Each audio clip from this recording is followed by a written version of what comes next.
ฮ้อนอบเอาออกจากโครงการนี้ก็ถือว่าเสี่ยงที่จะเป็นดินเป็นลมพวกนั้นเพราะว่าอากาศร้อนหลายเนาะไอ้เนาะอยากให้ท่านผู้ทรรายงานสู่ฟังเดว่าการเก็บเกี่ยวข้าวนาแซงอยู่ที่เมืองเซบังไฟของพวกเขาปัจจุบันนี้เป็นขึ้นได้ในทางเจ้าคือว่ากระบวนการผลิตจะดูแลโดยเฉพาะการเก็บเกี่ยวข้าวนาแซงเนาะปัจจุบันนี้กำลังเกี่ยวคนถ้าจะเริ่มเกี่ยวประมาณนี่แหละช่วงปีใหม่นี้เนาะแล้วก็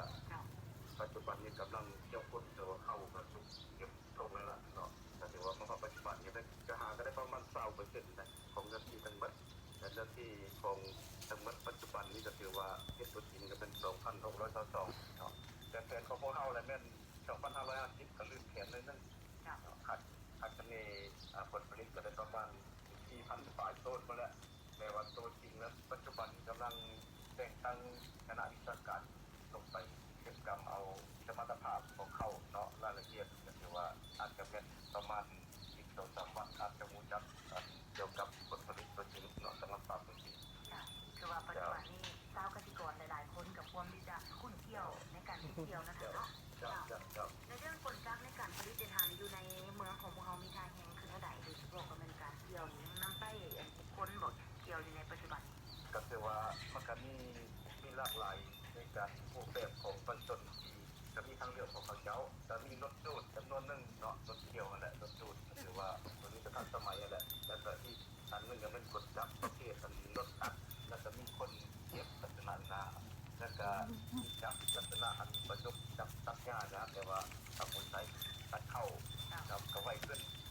แล้วก็เกี่ยวให้งานกับจำนวนหนึ่งก็มีน้อยดอกเนาะก่อนจะใช้ในงานตัวอะไรจะเป็นได้กดจับเพราะปัจจุบันนี้เป็นการแย่งเกี่ยวกับกระดูกการเลยเพราะมันกับปีนี้ก็ถือว่าเกี่ยวล่าช้าเอามาดูว่าบางคนมันลงมากกว่าไหนก็จะมันต้นจะเป็นเกี่ยวพุ่นนั่นแหละต้นลายมันจะค่อนข้างใช้กดจับเป็นต้นลายหรือว่า